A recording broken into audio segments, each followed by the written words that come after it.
bom dia. Sejam todos muito bem-vindos à leitura de hoje do Evangelho segundo o Espiritismo. Eu uso a editora Boa Nova com a tradução do Salvador Gentili. De acordo com essa edição, eu estou na página 62 e 63, capítulo 4. Ninguém pode ver o reino de Deus se não nascer de novo. É um capítulo que, entre outros assuntos, como nós já falamos até o item 10, trata de renascer para viver e para ver o reino de Deus. Mais profundamente, ele vai tratar do item reencarnação. E ele traz como substrato, como prova para nós, né? Quando Jesus diz que João Batista é Elias, e falamos disso até então.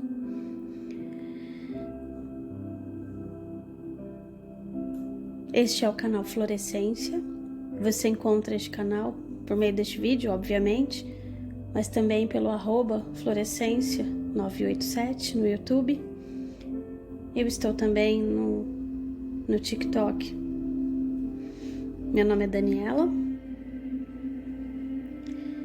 e é um imenso amor me conectar com você por meio deste vídeo. Por onde ele reverberar, essa simples leitura interpretativa, porque é uma singela leitura, uma leitura livre, né? O objetivo é ler e interpretar com vocês, porque o que parece ser óbvio para mim pode não ser óbvio para o outro. O que é óbvio para você pode ainda não estar esclarecido para outra pessoa. Então, todas as possibilidades interpretativas são válidas, inclusive a sua. Portanto, jamais ignore o teu pensamento, as tuas intuições, o que você compreende, porque isso se transforma todos os dias.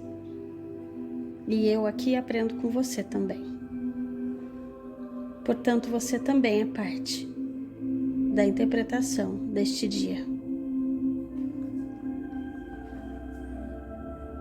Coloque seu copo com água, sua jarra. Coloque intenção na água da tua casa. Às vezes você não precisa colocar aquele monte de copos com água, de jarras, mas você intenciona, né? Vamos intencionar que toda a água cristalina do nosso lar, que nós temos a graça de ter em casa, nós temos a graça de beber uma água potável, uma água limpa, uma água purificadora. Vamos pedir para que a egrégora iluminadora do nosso caminho, os espíritos bondosos, nossos irmãos de luz, possam purificar o nosso lar. Imagine agora luzes coloridas, ondulantes, passando por todos os cômodos da sua casa, pelos quartos, pelos banheiros, pelo quintal, purificando a água do chuveiro que você bebe. Desculpe, a água do chuveiro que você toma banho, a água do bebedouro que você bebe, purificando todo o seu lar. Sinta-se sendo purificado. O seu corpo de luz, o seu corpo etérico, o seu corpo emocional, o seu corpo físico, mental, recebendo todas as emanações amorosas do Cristo e de todos os seres que estão conosco neste momento participando desta reunião.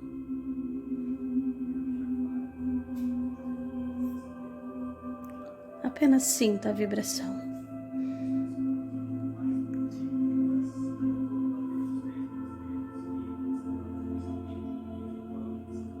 Você sente a energia transitando sobre o seu corpo. É uma energia relaxante, é uma energia que deixa você tranquilo e tranquila.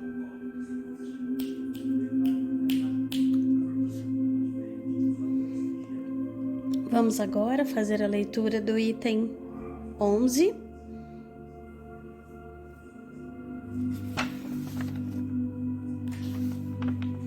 Que diz assim: se o princípio da reencarnação expresso por São João, podia a rigor ser interpretado num sentido puramente místico, não podia suceder o mesmo nesta passagem de São Mateus, que é inequívoca. É ele mesmo, e aqui no Evangelho aparecem letras em caixa alta, né? É ele mesmo, o Elias, que deve vir. Não há aí nem figura nem alegoria. É uma afirmação positiva. Abro aspas. São Mateus diz assim: desde o tempo de João Batista até o presente, o reino dos céus se toma pela violência.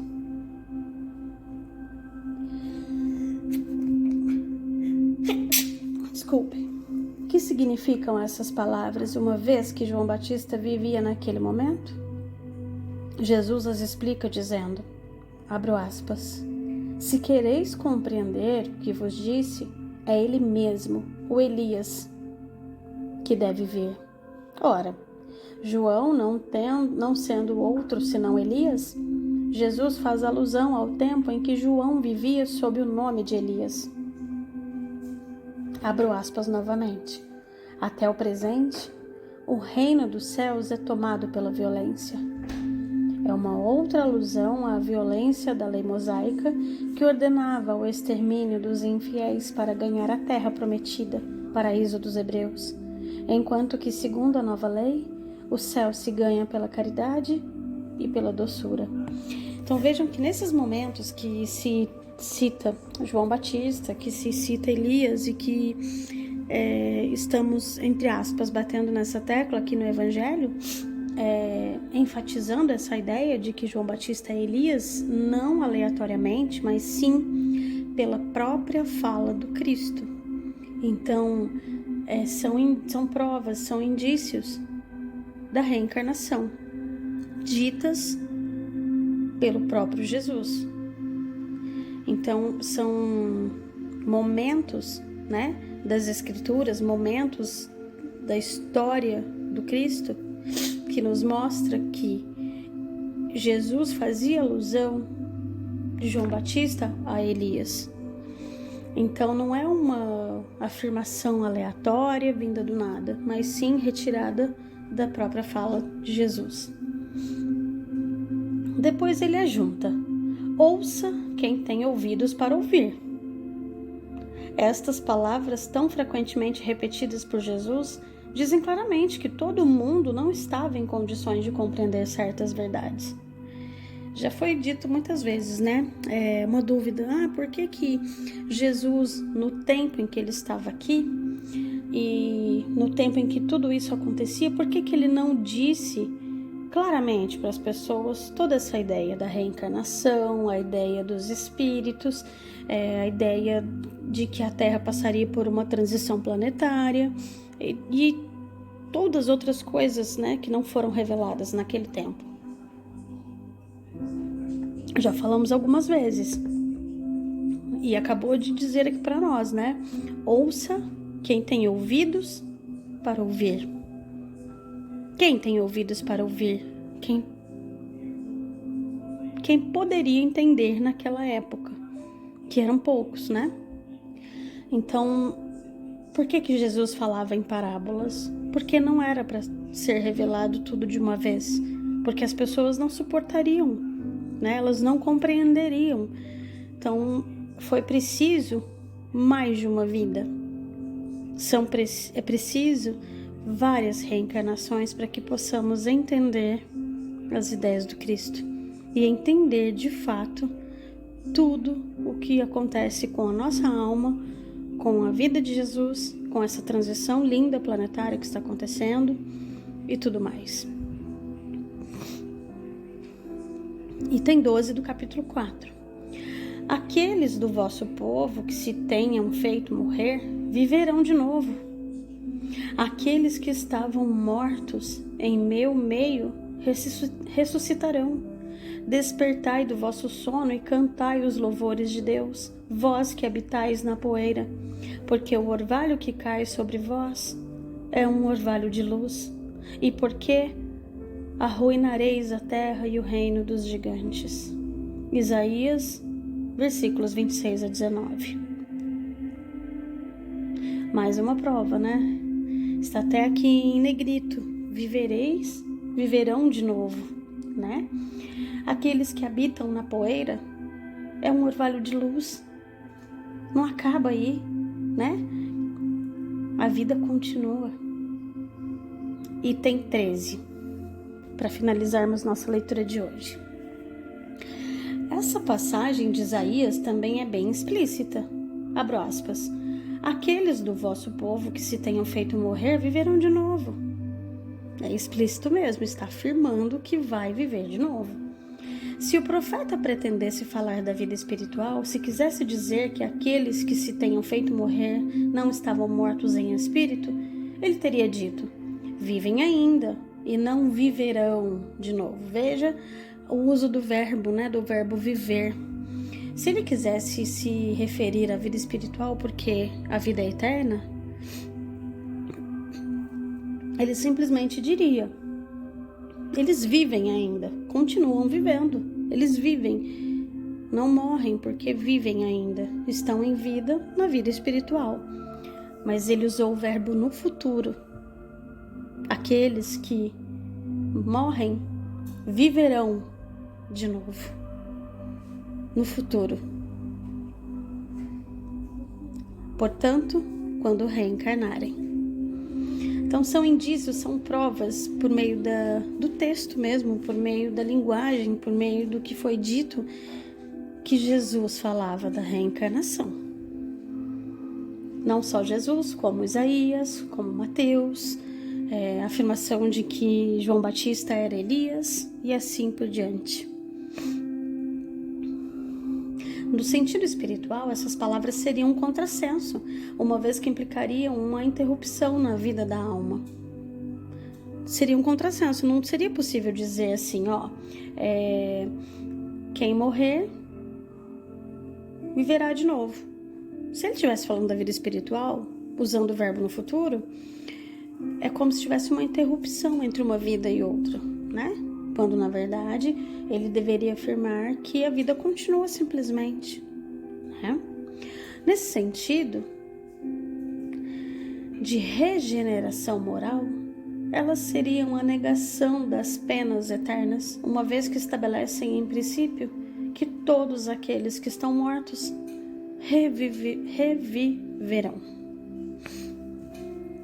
Este foi o estudo de hoje.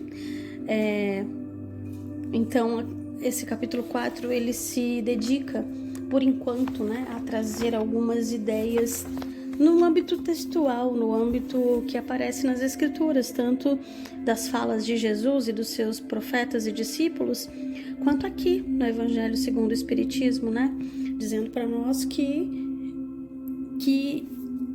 há provas, há indícios de que Jesus falava da reencarnação, do plano reencarnatório, e não simplesmente da continuação da vida na vida eterna. Dito isso, esse exemplo último, né, de Isaías, que ele diz que viverão, né, no verbo usado no futuro. Eu espero que tenha ficado claro essa leitura singela a vocês, para mim também, para minha alma, para o meu espírito. Possamos ter um bom domingo de 26 de maio de 2024. que vocês possam sentir a paz do Senhor, de Jesus, que possamos sentir no nosso ser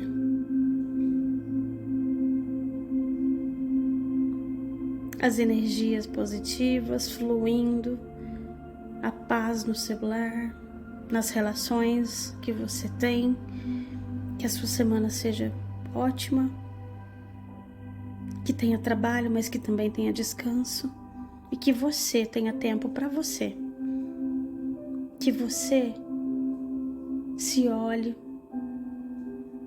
se perceba, sinta, e que você possa desfrutar da luz divina que você é. Nós estamos aqui nesse momento de transição planetária, nos dedicamos a estar aqui, quisemos estar aqui, e que a gente possa também aproveitar o caminho e não somente levar com seriedade tudo, mas que possamos também seguir o caminho com alegria, nos divertindo. Tome um sorvete, saia para andar de bicicleta, sinta o ar puro da tarde de domingo,